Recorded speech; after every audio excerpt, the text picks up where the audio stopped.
acerca de las batallas en el interior del ser humano, de los cristianos, esas batallas que se libran.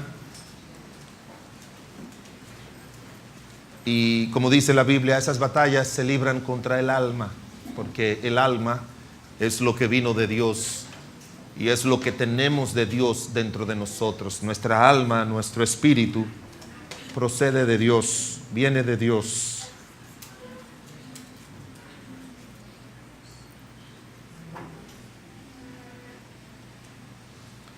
Primera de Pedro, capítulo 2, versículos 18 hasta el 20. Perdón, 17 hasta el 20. Dice: honrad a todos, amad a los hermanos, temed a Dios, honrad al Rey. Criados, estad sujetos con todo respeto a vuestros amos, no solamente a los buenos y afables, sino también a los difíciles de soportar.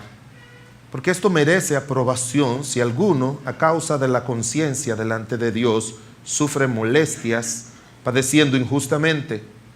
Porque, pues, ¿qué gloria es si pecando sois abofeteados y lo soportáis? Mas si haciendo lo bueno sufrís y lo soportáis, esto ciertamente es aprobado delante de Dios. Cuando hablamos de batalla, hermanos, estamos hablando del hombre interior. La Biblia lo menciona en varios pasajes de las Escrituras. En el libro de Santiago, capítulo 4, versículo 1, dice: ¿de dónde vienen las guerras y los pleitos entre vosotros? Y es de nuestros miembros que dice la Biblia que batallan contra ahí adentro. Y aquí Pedro nos dice que tenemos que cuidarnos con los deseos carnales que batallan contra nuestra alma. Recuérdese que el alma es el agente interior, la parte interior del ser humano que le da vida y que vino de Dios. Y es la persona del hombre, el ser del hombre. Y lo hemos visto que tiene diferentes componentes nuestra alma. Tiene una mente, tiene un corazón, tiene voluntad, tiene emociones. Pero también, de lo que estaremos hablando en esta mañana, el alma tiene una parte que es el juez interior que Dios nos ha puesto a todo, y es la conciencia. Y de eso vamos a hablar en esta mañana, la batalla en la conciencia. Ya hemos visto la batalla en el corazón, la batalla en la voluntad, pero también en esa parte de nuestro ser se dan batallas cuando queremos hacer la voluntad de Dios, pero nuestros deseos personales nos están sacando de hacer lo que a Dios le agrada. Oremos. Padre bueno, Dios todopoderoso y misericordioso, te damos gracias en el nombre de Jesús por este momento. Gracias te damos, Señor, por el privilegio que tú nos das de poder ser instruidos por ti, y no solamente instruidos con nuestros oídos, sino que también seamos instruidos directa y personalmente por ti en cada una de nuestras facultades, en nuestras mentes, en nuestros corazones, en nuestra voluntad, en nuestras emociones y también, Señor, en nuestra conciencia. Rogamos, Padre bueno, por la gracia de nuestro Señor y Salvador Jesucristo, que tú estés tomando total atención de cada uno de nosotros y tú nos ministres de una manera especial y particular para guiarnos y que tu obra sea hecha. Tu obra sea hecha en nuestras vidas como solo tú puedes hacerla, Señor. Dios, obra con poder, enséñanos, edifícanos, guárdanos y ministranos, Señor. Toma control de tu siervo por tu Espíritu, porque solamente Él es el capaz de poder poner en nuestros labios las verdades divinas y obrar y traer convicción en los corazones de cada uno de los presentes. Tanto los que están sentados como tus siervos somos incapaces de poder discernir la verdad de Dios si no es con la ayuda y la obra de tu Espíritu. Señor, hazlo. Trae el conocimiento de salvación a aquellos que todavía no tienen a Cristo como su Señor y Salvador. En tus manos nos encomendamos en el nombre de Jesús. Amén, amén.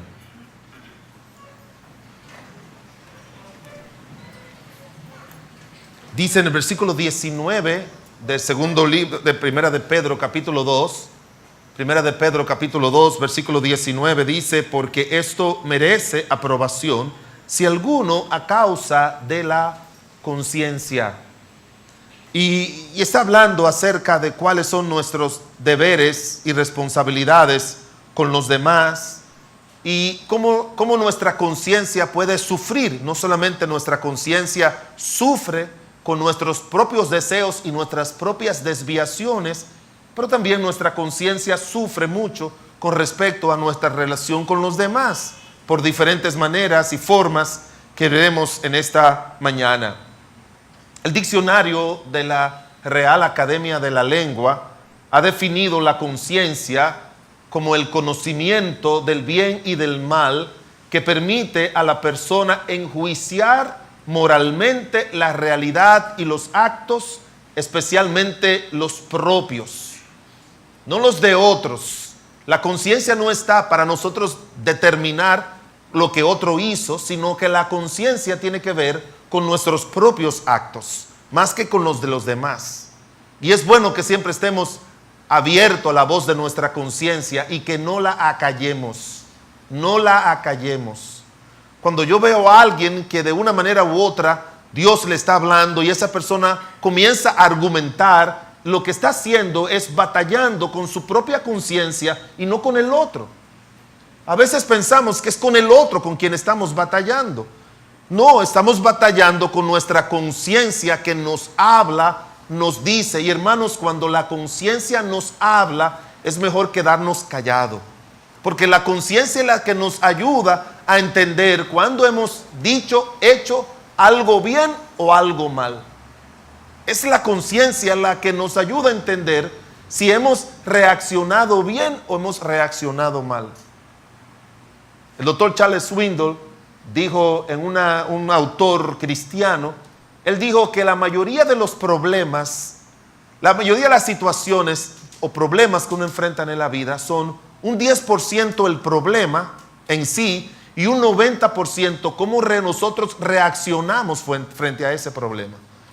Sé que si alguien le dijo una palabra descompuesta, eso es solamente el 10% del problema. Si usted tiene un conflicto matrimonial o familiar o laboral, eso es solamente el 10% del problema. El 90% puede ser un problema, se convierte en problema como usted y yo reaccionemos frente a eso.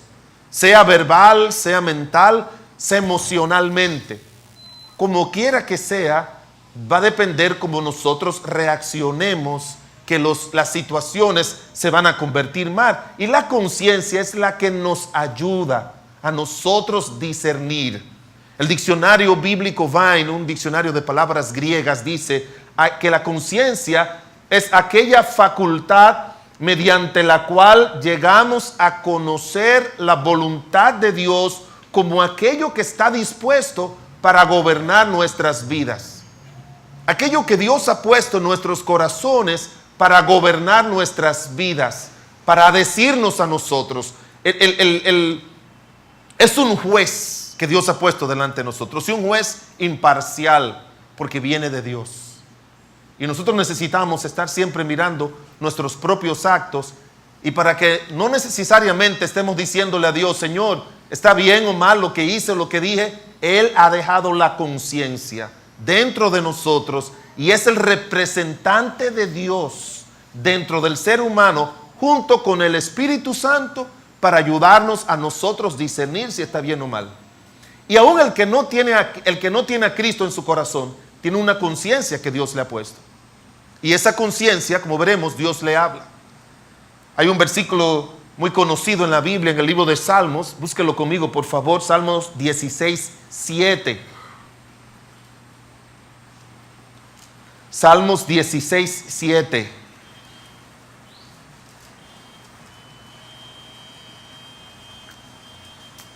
Salmos 16:7. Si lo tienen, léalo conmigo, por favor. Salmos 16:7. Bendeciré a Jehová que me aconseja. Aún en las noches me enseña mi conciencia. El Señor dice aquí en su palabra que la obra de Dios, obrar en nuestra conciencia, es una obra continua de Dios. En la conciencia del creyente como el no creyente, de cada ser humano. Es una obra continua. A la conciencia no le enseñan hombres. A la conciencia no la capacita otros. A la conciencia no podemos ayudarla nosotros, ni instruirla nosotros. Es Dios el que pone eso en el corazón. Y Él nos enseña, dice la palabra de Dios, Él está pendiente. Y usted sabe, el mejor tiempo para nosotros los seres humanos reflexionar sobre nuestras vidas es en las noches. Nos acostamos y muchas veces la razón por la que se nos va el sueño es Dios que hace que se nos vaya el sueño.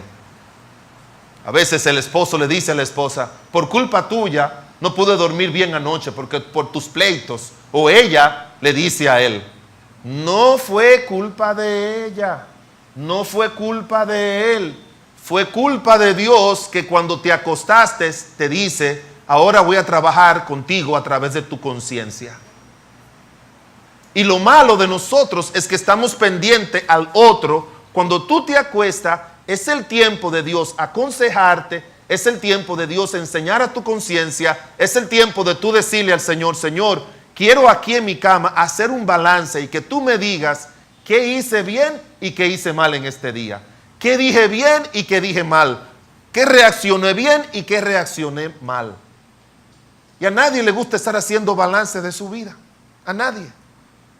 ¿Sabía usted que las personas no tendrían muchos problemas económicos si estuvieran siempre llevando un poquito su contabilidad personal? Que lo que usted gasta no puede ser más que lo que usted le ingresa. Hay gente que dice, bueno, pero es que obligatoriamente tengo que comprar esto. No hay otra forma, tengo que comprarlo. Si tú le dices, no, yo no puedo comprarlo porque ¿de dónde? No, pero con la tarjeta. Es que el dinero de la tarjeta no es dinero tuyo. Es un dinero ajeno. Y tiene un costo muy alto. Las personas, si se dan cuenta que no pueden con algo, tienen que decirle a Dios, Señor, provéeme. Y voy a esperar que tú me proveas. Tiene que hacer parte Dios de eso.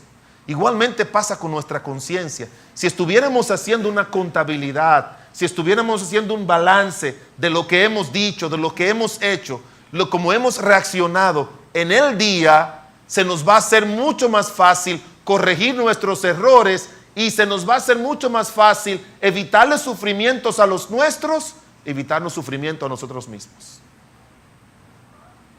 Dice el salmista, bendeciré a Jehová.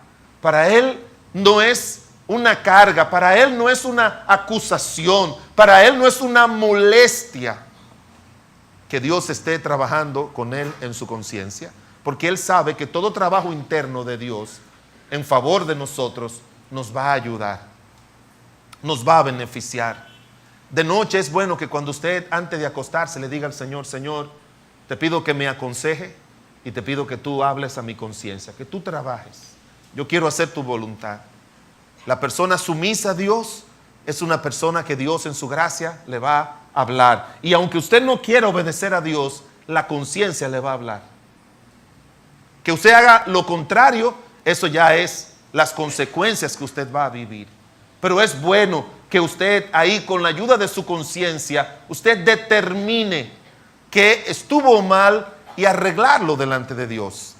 Otro versículo en el libro de Hebreos dice, porque la ley, teniendo la sombra y los bienes venideros, no la imagen misma de las cosas, nunca puede, por los mismos sacrificios que se ofrecen continuamente cada año, hacer perfectos a los que se acercan. De otra manera cesarían de ofrecerse, pues los que tributan este culto, limpios una vez, no tendrían ya más conciencia de pecado.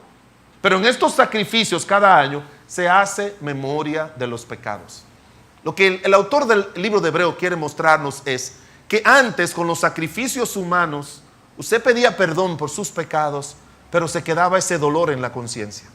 Ahora que tenemos a Cristo, cuando reconocemos que algo hemos dicho o hecho mal, entonces Él lo remueve de nuestra conciencia y podemos estar tranquilos. El apóstol Pablo usa mucho esa frase, y mi conciencia me da testimonio. Nadie en las escrituras usa más esa frase que el apóstol Pablo. En otras palabras, yo no tengo nada que mi conciencia me acuse, me moleste. Yo no puedo acostarme y decir, por mi culpa tal cosa sucedió, por mi culpa me pasó aquello, por mi culpa perdí el trabajo, por mi culpa tengo problemas económicos o matrimoniales o familiares o del tipo que sea, porque una vez que el Señor trabaja en mi conciencia, yo inmediatamente lo arreglo, lo llevo a Cristo y Cristo perdona mis pecados. Y ya puedo levantarme al otro día con un buen espíritu frente a los demás, reconocer mis faltas delante de ellos. No me va a molestar decirle perdóname, excúsame, mira, yo no lo hice bien, yo no lo dije bien. La persona que le pide a usted perdón, la persona que se levanta al otro día y le dice, ay mi amor, mira, perdóname, hijo, perdóname, papá, perdóname. Que llega al trabajo y dice al jefe, mira, o al que está debajo, mire, perdóname por lo que pasó ayer. Son personas que Dios ha trabajado en su conciencia, le ha enseñado y han reaccionado bien. Y eso es exactamente lo que Dios quiere para que esas batallas que tenemos en la conciencia no terminen. Porque cuando usted actúa mal, la conciencia no la va a poder acallar.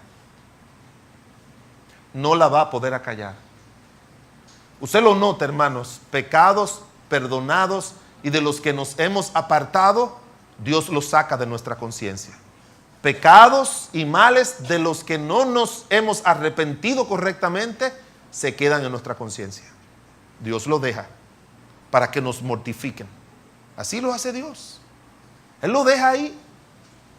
He conocido personas que pasan su vida entera recordándose y hasta se enferman mentalmente, y es porque no han arreglado delante de Dios y delante de los hombres su situación.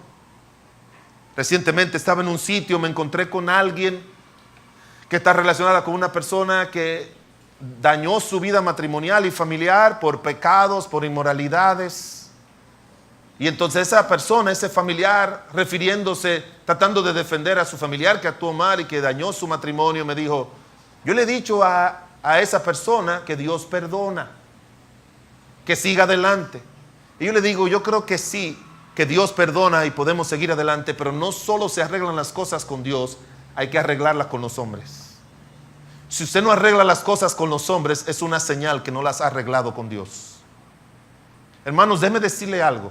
Y no quiero ponerle a dudar de lo que la Biblia dice.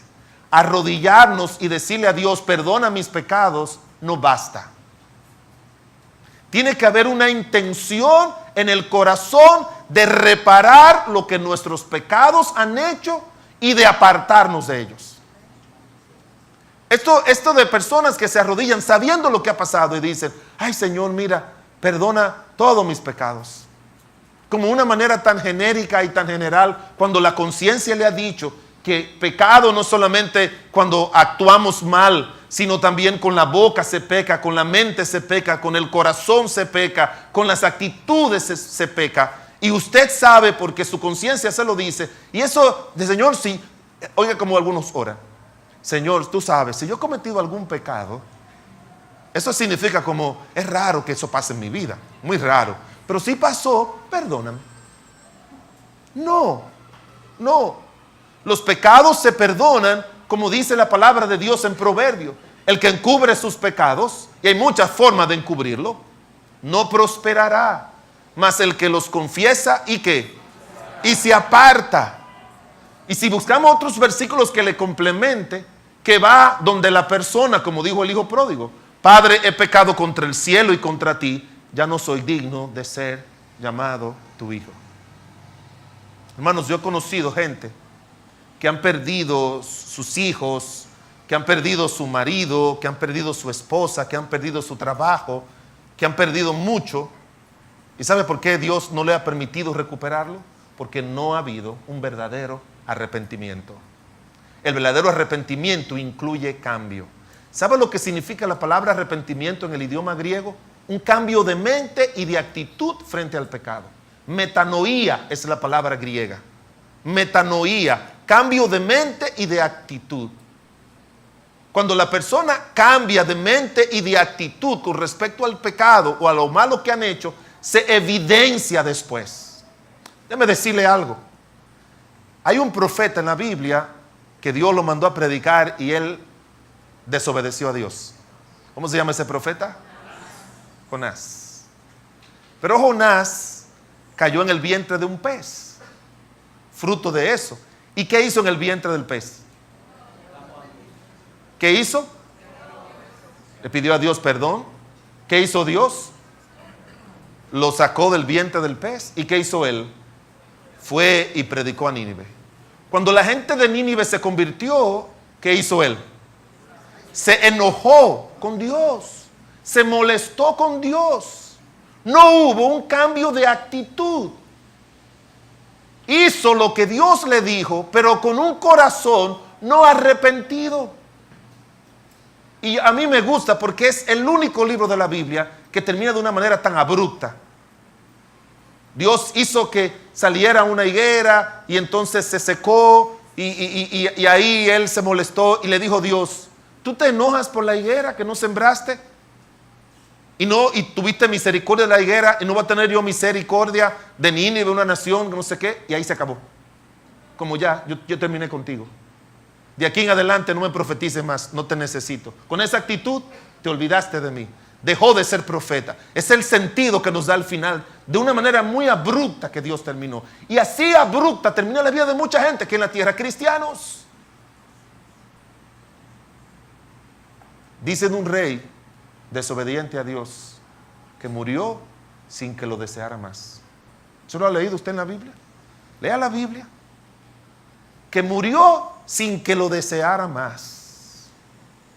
Cuando gente no se arrepiente, aun cuando Dios le habla a la conciencia, aun cuando Dios le habla a través de profetas, aun cuando Dios le habla a través de su palabra, murió sin que lo deseara más. Yo no entiendo, hermanos, de corazón se lo digo, no entiendo cómo creyentes se juegan con Dios. Un impío está bien, y son respetuosos los impíos, pero yo no entiendo cómo cristianos se juegan con Dios. Y déjame ponérsela más difícil. Yo no entiendo cómo cristianos de iglesia donde se predica la palabra de Dios, donde no hay con brincadera y saltadera y tocadera y cuestiones raras, sino donde la Biblia se predica constantemente y que usted la lee y se la mandan a leerla y le dan libros y todo. Yo no entiendo cómo cristianos se juegan con Dios. Déjenme ponérsela más difícil. Yo no entiendo cómo cristianos de esta iglesia se juegan con Dios. No entiendo. Y aquí hay muchos jugándose con Dios. Se la van a ver fea. Ya se la han visto fea. Pero con Dios nadie sale ganando. Creo que fue Charles Stanley, no sé, uno de esos autores dijo: Dios no dejará a ningún creyente pecar exitosamente. A nadie. No dejó a Abraham, no dejó a Moisés, no dejó a Elías, no dejó a Pedro, y no nos va a dejar a ninguno de nosotros que somos nada comparado con esos grandes siervos de Dios. No dejó a David, un hombre conforme al corazón de Dios. No se juegue con Dios. No se juegue. Dios es un Dios de amor, Dios es un Dios misericordioso, pero la misericordia de Dios tiene su límite. Tiene su límite. El amor de Dios es permanente, pero si tú no caminas bien con Dios en la tierra, Él te va a decir: ven para acá, que aquí sí tú vas a caminar bien. Mire conmigo Romanos capítulo 2, versículo 14.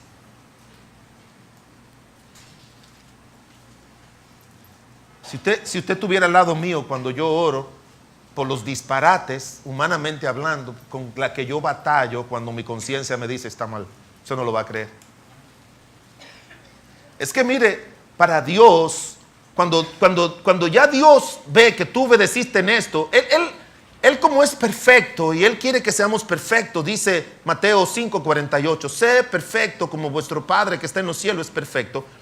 Él toma cosas que para nosotros no tienen valor, o que entendemos que quizás no son malas, pero cuando Dios las señala y las toca, son malas. Él le dijo: no pasará ni una jota ni una tilde de esta ley hasta que todo se cumpla. ¿Sabe lo que significa? Que hasta los signos de su palabra y de sus mandatos son importantes. Hasta los signos. Cuando estaba en la escuela, la profesora de lengua española nos enseñaba de un rey que le fueron a preguntar: ¿qué hacemos con este preso? Y el rey le dijo: escriban el decreto. Y escribieron el decreto. Y a los 2 días llegaron y le dijeron: señor rey, ya se murió el hombre. Dice: ¿y qué pasó con el hombre? No lo matamos como usted dijo. Y él le dijo: yo no le mandé eso. Sí, mire el decreto. Dice: no, pero ustedes lo escribieron mal. Él dijo: matadlo, no, dejarlo vivo.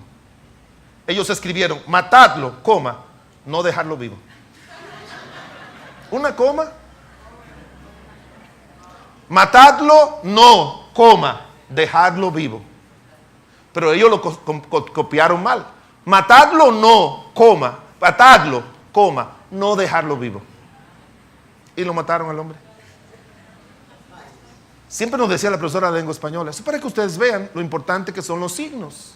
Pero Cristo dijo: ni una jota ni una tilde de esta ley pasará hasta que todo se cumpla. Yo no he dicho nada que no se vaya a cumplir. Todo tiene que cumplirse. Y no solamente proféticamente, sino personalmente. Hermanos, Dios nos ha llamado y nos ha escogido. Y es un privilegio. Cada mañana cuando yo me arrodillo a orar, le digo: ay Señor, gracias, porque tú me has hecho tu hijo. Gracias porque me has hecho tu siervo. Gracias, Señor. Hermanos, son millones de personas que andan sin Dios en este mundo, sin esperanza, sin nadie que guíe su vida, a nadie que uno pueda entregarle su familia y sus seres queridos para que Dios lo guarde, los proteja y lo bendiga. Romanos, el capítulo 2, versículo 14.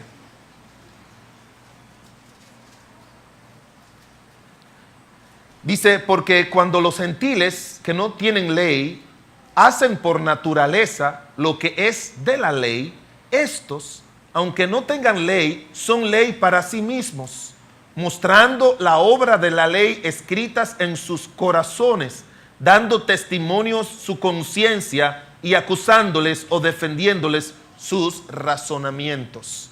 El Señor dice aquí que aunque los 10 mandamientos fueron dados a la nación de Israel, los demás, todo el ser humano, Dios en su corazón y en su conciencia escribió su ley.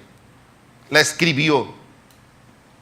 Y si usted toma los códigos penales, civiles, todos los códigos de los seres humanos que han escrito, desde el famoso código francés y todos los que han hecho, el código romano, código de Hammurabi, todos esos códigos de leyes, y usted lo compara con lo que dice la Biblia, usted va a ver una similitud increíble. ¿Sí o no? Se condenaba, todavía nuestra legislación hace no mucho tiempo se condenaba el adulterio, el matar, el robar, todo eso que dice la Biblia. ¿Sabe cuando se comenzó a dañar nuestros países? Cuando nosotros permitimos la idolatría y comenzamos a recibir todas estas creencias y ya no se juzga, no se ve como grave el tener cuadros, imágenes en su casa, que eso es algo contrario a Dios. Uno de los mandamientos dice: no te harás imagen de ninguna cosa que está en los cielos ni en la tierra, ni de Dios, ni de Cristo, ni de nadie usted debe tener imagen, porque eso es yendo en contra de la ley de Dios. Y Dios no bendice un hogar donde están presentes las imágenes. Dios no lo bendice porque son incompatibles para Él. Esto no tiene nada que ver con religión católico o evangélico. Esto tiene que ver con algo que existió aún antes de venir nuestro Señor Jesucristo, que fue cuando comenzó la iglesia. Allá en el Sinaí, 4000 años antes de Cristo, 6000 años antes de nosotros, el Señor puso bien claro: no te harás imagen. Y Dios, cuando dice algo, tiene que cumplirse para que usted pueda tener la presencia y la bendición de Dios. Yo le animo que si usted tiene imágenes en su casa, de santos, de santas, de Cristo, de quien sea, sáquelas, bótelas. No está haciendo nada. Si tiene un cuadro de corazón de Jesús, no está ofendiendo a Jesús. Está de una manera u otra bendiciendo a Jesús y diciéndole a Jesús: yo no necesito tenerte un cuadro, yo quiero tenerte vivo en mi casa. Y que tú te vayas conmigo, porque el cuadro se queda en la casa, pero Cristo se va contigo al trabajo, se va contigo a tus hijos, porque Él es omnipresente. Usted no le va a ofender a María o a San Pedro o a ninguno de ellos, porque ellos nunca tuvieron imágenes. Si usted iba a la casa de María o de Marta o de Pedro, ahí no habían imágenes de ninguna, ni de Moisés, ni de Abraham, ni de ninguna de las personas que ellos reconocían que fueron grandes personas. Porque no se puede ofender a Dios y también tener la bendición de Dios. La conciencia está puesta ahí.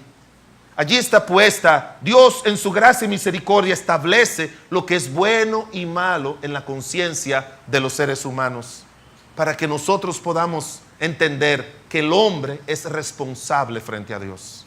Aunque el hombre incrédulo hoy en día dice, no, yo no soy responsable delante de Dios porque yo no creo en Dios. No importa si una persona no cree en Dios, es de Dios y es responsable ante Dios porque es una criatura de Dios. Todo ser humano es responsable ante Dios porque es una criatura de Dios. Y la Biblia dice que todo ser humano ha de dar cuenta delante de Dios. Ahí mismo en el libro de Romanos.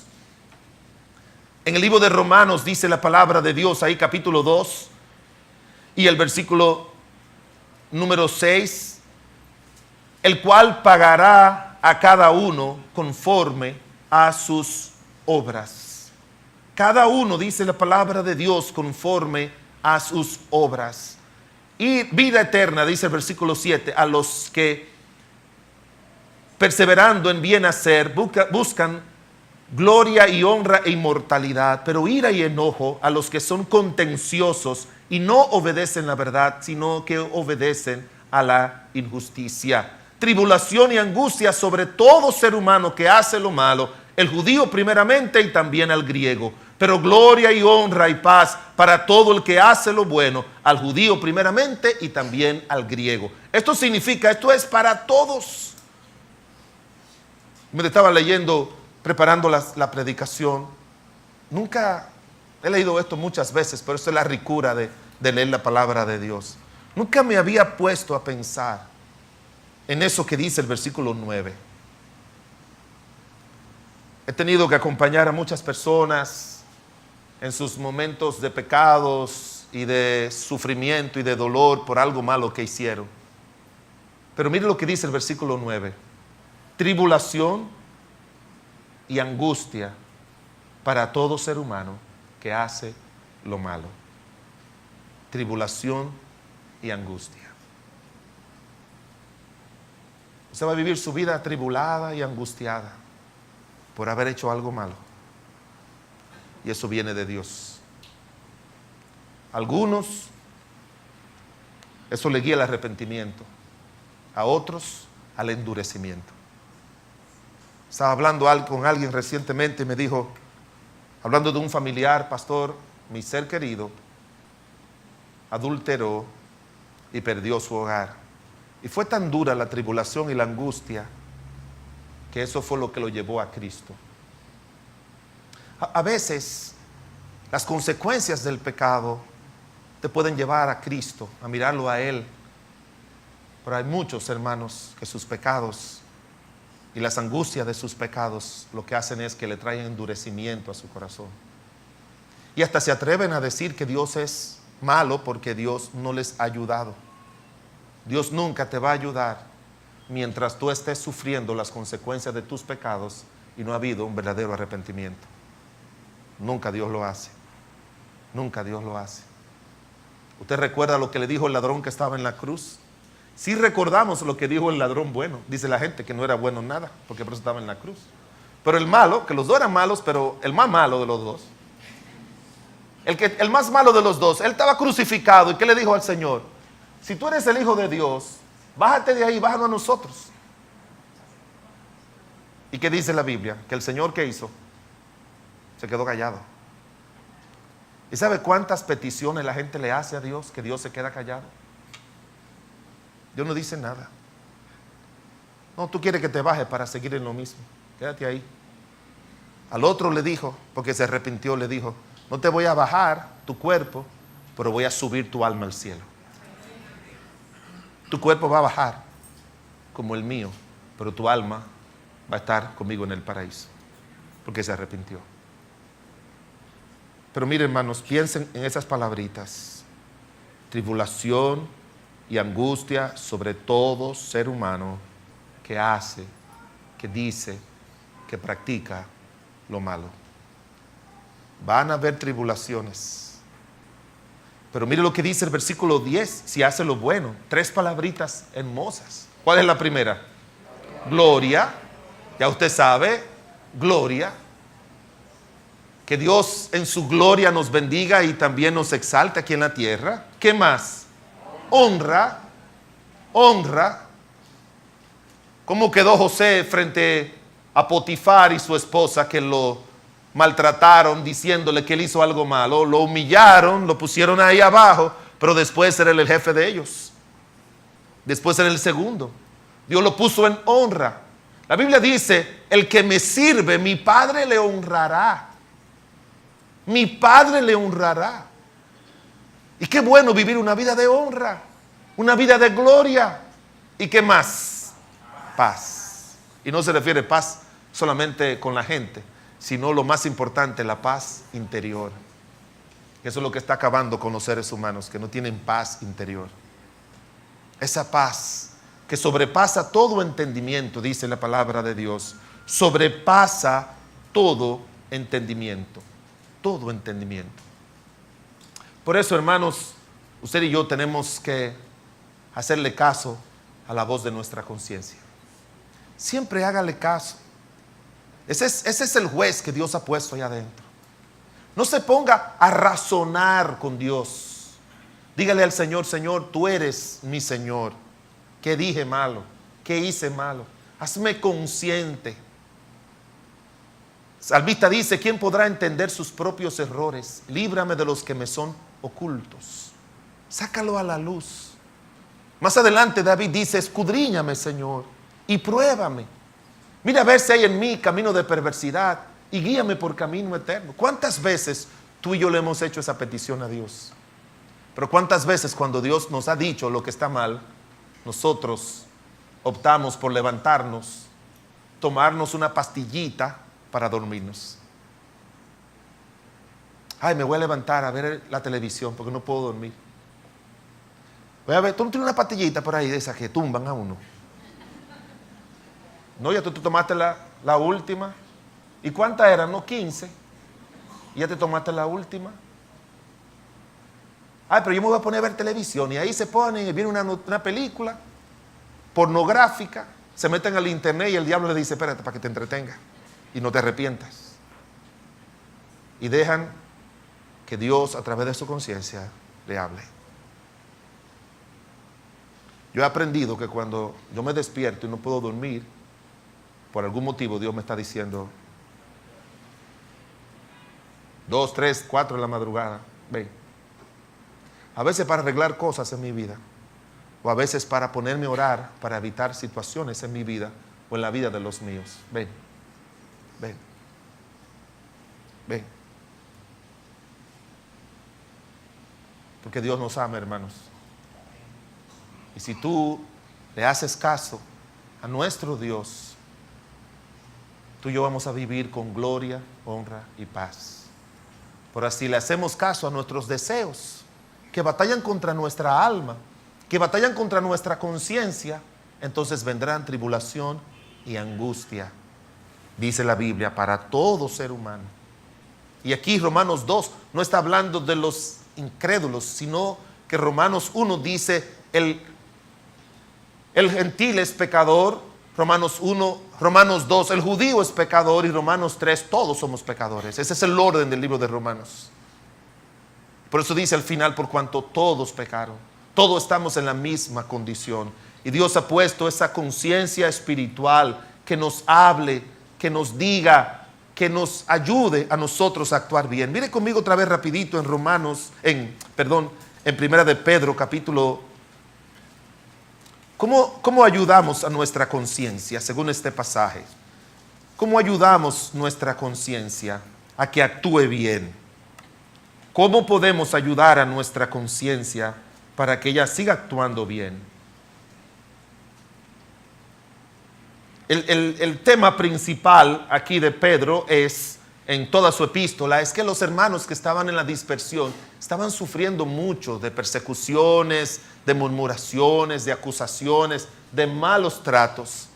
Gente que deberían tratarlo bien, lo están tratando mal, y como quiera Dios le dice, le habla a su conciencia, le dice, sigue actuando bien, sigue actuando bien. Es duro para mí cuando estoy aconsejando a alguien, decirle, mira, aunque te está pasando lo que estás pasando, sigue actuando bien, sigue actuando bien, sigue actuando bien, sigue. No, hace tiempo alguien de la iglesia me llamó y me dice, pastor, el jefe me dijo, me votó de mala manera. Ya lo ha hecho muchas veces. Me dijo que me fuera, que me largara, que no volviera más. Y yo me fui. Y pastor, ¿qué hago? Cuando yo sentí en mi corazón lo que Dios me había dicho que le dijera, hasta yo estaba medio en contra de Dios. Yo le dije, si te llaman otra vez, vuelve. Eso es una señal de que Dios quiere que te quede ahí. Pero para que me vuelva a hablar mal, pastor, cuando Dios decida y te abra las puertas para que salga, hazlo. Pero por ahora, eso fue un miércoles. El jueves, creo que en la tarde, le llamaron para que regresara. Y como le he acompañado en ese proceso por varios años, es sufriendo más, aparte de hacer lo correcto, sufriendo muchísimo de personas así. Pero como quiera yo le digo, quédate ahí, haciendo lo que tienes que hacer. Quédate ahí, quédate tranquilo, quédate tranquila. No te muevas, Dios se va a encargar. Dios te ha provisto, te ha bendecido. Es duro hacer lo bueno aun cuando otro está haciendo cosas malas. Pero Dios en su gracia y misericordia se encarga y quiere. Y dice en Romanos, en primera de Pedro, 2:16, la palabra clave dice, como libres, pero no como los que tienen la libertad como pretexto para hacer lo malo, sino como siervos de Dios. Yo pienso que ayudamos nuestra conciencia, hermanos, cuando nosotros nos vemos como siervos de Dios. Yo no sé usted, hermano, pero en una casa un hijo tiene muchos privilegios. Un hijo en una casa tiene muchos privilegios. Imagínense un hijo en una casa de ricos. Tiene muchos privilegios. Pero los siervos de esa casa no tienen privilegios. Mientras Cristo estuvo en el cielo, disfrutó de todos los privilegios de ser hijo de Dios. Todas las cosas por Él fueron hechas. Y sin Él, nada de lo que ha sido hecho fue hecho. Todo era de Él. ¿Cuándo Él perdió todos esos privilegios? Cuando vino aquí a la tierra, y dice Filipenses 2, se hizo siervo. Pero esa era la manera de Dios honrarle, glorificarle y usarle para su gloria y para el bien de otros. Mientras tú permanezcas como hijo de Dios, viviendo en esta tierra, tú no vas a poder soportar nada de nadie. Cuando tú te miras como un siervo de Dios, como una sierva de Dios, como alguien que te puso ahí y que tú no estás ahí para estar diciendo, si me dicen así, renuncio del trabajo. Cualquier cosa que tú me digas mal, nos divorciamos. Si tú vuelves a llegar tarde a la casa, hijo, te voto. Me voy a mudar de este lugar si vuelven ese vecino a decirme eso. Lo voy a poner en su puesto. Si algo vuelve a pasar en la iglesia, me voy. Ese tipo de gente que siempre está tomando el camino del escape humano, ese tipo de personas no tienen el corazón de un siervo. Y aunque son hijos de Dios, son hijos presumidos. Son hijos presumidos. Porque todos esos privilegios, aunque tú y yo seamos hijos, no los vamos a tener aquí en la tierra, sino en el cielo. Sino en el cielo. Llegué temprano a la iglesia como de costumbre, pero me encontré con un niño de los que siempre traemos, que no quería obedecer, pero por nada del mundo. Y yo lo llamé y le dije, como pastor, menos me quiso obedecer. Que se iba y que nadie lo paraba. Lo agarré por la mano, le dije, aquí usted va a obedecer. Yo no voy a obedecer. Yo no voy ni o te vas para la clase o te vas para el culto. Ni voy a la clase ni voy al curso. 8 o 9 años.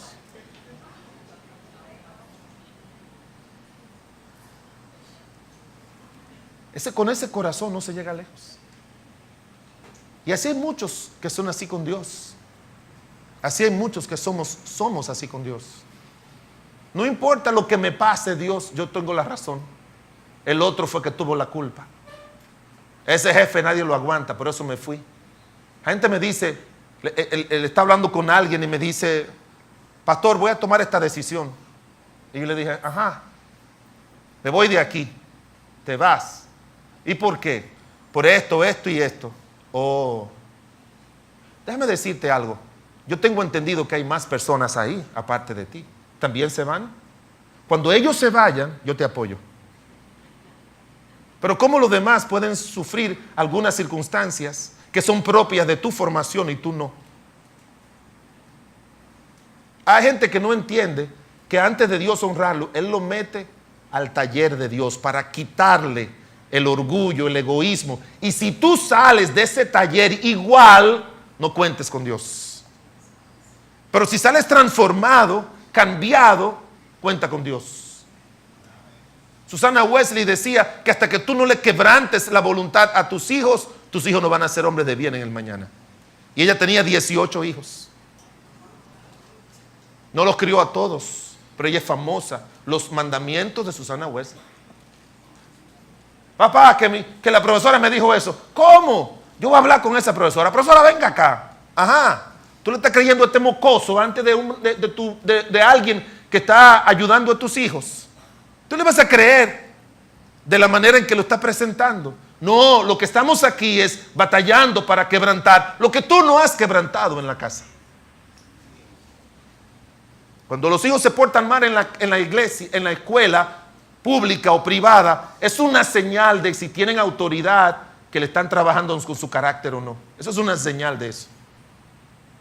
Y Dios es un Padre perfecto. Y nadie le tumba el pulso a Dios. Nadie se lo tumba. Nadie se lo tumba. Es mejor que nosotros hagamos como Pablo, que cuando Dios lo tiró al camino, ¿qué dijo él? Señor, ¿qué tú quieres que haga? Y era un discutidor. ¿Usted quiere hombre más discutidor que el apóstol Pablo? Que se creía lo mejor dentro del Sanedrín. Pero se encontró con el Señor y dijo, esto es un pleito desigual. Señor, ¿qué tú quieres que haga? No ve y predica. No. Se la tomó tan en serio que andaba el Espíritu Santo aguantándolo. No entres. No, yo tengo que obedecer. No, déjalo. Y después para otro sitio el Espíritu Santo tenía que decirle que no. Porque él entendió que así es como se vive para Dios. Como siervos de Dios, dice la palabra de Dios. Y Él nos manda, hermanos, en el versículo 17 dice, honrad a todos. Ayudamos a nuestra conciencia cuando nos vemos como siervos de Dios. Ayudamos a nuestra conciencia cuando valoramos a los que Dios nos manda a honrar.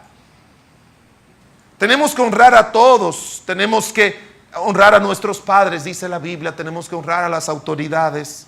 Tenemos que amar a nuestros hermanos. Tenemos que temer a Dios. Tenemos que honrar al Rey. Tenemos que valorar, porque todas esas autoridades, y no se preocupe, Dios sabe que esas autoridades no son perfectas. Abigail se sometió a su marido Nabal y no era un tipo perfecto. Pero por ella someterse fue que Dios se lo llevó a él. Pero usted tiene que aprender a valorar a todos y eso le va a ayudar a su conciencia. No importa que ellos actúen mal. En segundo lugar, tenemos que respetar a todos los que Dios nos manda a sujetarnos. Versículo 18 dice, criados, estad sujetos con todo respeto a vuestros amos, no solamente a los buenos y afables, sino a quienes.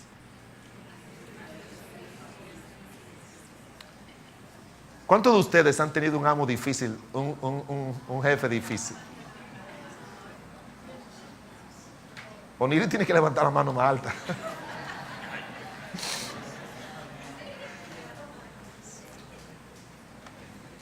Óigame, difíciles de soportar.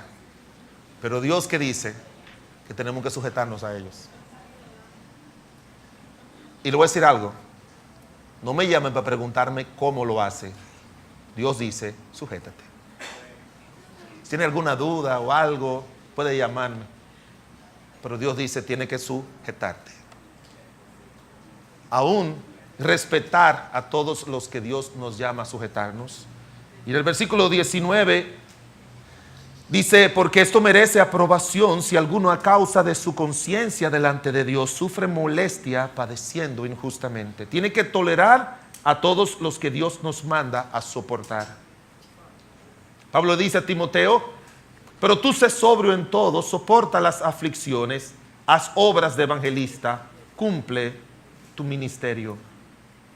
Muchas aflicciones en el trabajo, en la sociedad, nos las causa el maligno para impedirnos que seamos siervos de Dios y que Dios nos use y nos bendiga. El maligno usa a esas personas para desesperarnos y hacernos actuar contrario a la voluntad de Dios y que demos un mal testimonio. Óigame, el maligno va a usar muchas personas. Yo le he dicho esa frase que dijo alguien, que no tenemos lucha contra carne y contra sangre, sino contra principados. Oiga cómo lo dice él. No tenemos lucha contra carne y sangre, sino contra principados y potestades en las regiones celestes de maldad que usan carne y sangre contra nosotros. No lo dice así la Biblia, pero es así como se da en la realidad. Satanás no se le apareció a Adán y a Eva por sí mismo, sino a través de la serpiente. Él usa carne y sangre. Y él lo que quiere es desesperarnos. Gente que está pasando por conflictos matrimoniales, ¿sabe lo que el maligno quiere? Los deja ahí para desesperarnos, para que tomemos una mala decisión. Que usted tiene una presión económica bien seria en su vida y el maligno utiliza esa presión económica para que usted se meta en un lío, que usted pierda su casa, pierda su trabajo, pierda lo que tiene.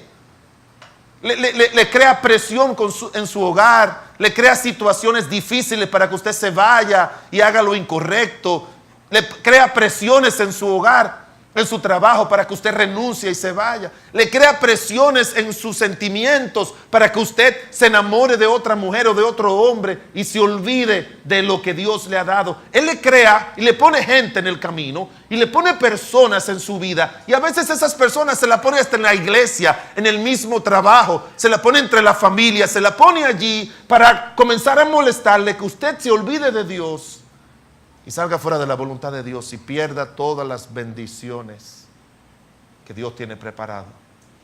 Cuando David pecó, Dios le dijo, te di esto, te di aquello, te di lo otro, y si fuera necesario, te hubiese dado más. El maligno lo que quiere es que nosotros perdamos. Dios lo que quiere es que ganemos. Y esa batalla que se da en nuestra conciencia, hermanos, tiene como propósito que el maligno use personas y circunstancias para presionarnos a nosotros que actuemos contrario a la voluntad de Dios. Y usted manténgase ahí, haciendo lo correcto. Usted manténgase haciendo lo que Dios en su gracia y misericordia le dice. Usted manténgase ahí. No bajo ninguna circunstancia usted haga lo contrario. Manténgase ahí. Manténgase firme, que Dios en su gracia y misericordia nos ha de dar la victoria. Usted tiene el Espíritu Santo, una ayuda adicional que la conciencia. Usted tiene la palabra de Dios, una ayuda también adicional. Yo pienso que hay más perdón, no con respecto a la salvación, sino con respecto a la vida. Hay más perdón para un incrédulo que le falla a Dios y que no le hace caso a su conciencia, que es lo único que tiene de Dios, que a un creyente que tiene la conciencia, el Espíritu Santo y la palabra de Dios. Esas luchas y esas batallas, tengan mucho cuidado de tomar una decisión que le saque fuera de la voluntad de Dios. Oremos. Padre bueno, Santo de Israel, te damos gracias en el nombre de Jesús, porque aunque no nos gustan esas batallas interiores, tú las permites para nuestro bien. para que aprendamos a tener discernimiento entre lo bueno y lo malo, para que aprendamos, como dice tu palabra, desechando lo malo, que aprendamos a desechar lo malo y a seguir lo bueno, Señor. Que no importa que suframos humillaciones, no importa que suframos vejaciones físicas, tenemos tantos ejemplos en las Escrituras, pero ayúdanos, Señor, a no ir en contra de tu voluntad. Ayúdanos a no ir en contra de lo que a ti te agrada. Obra poderosamente en nuestras vidas para tu gloria.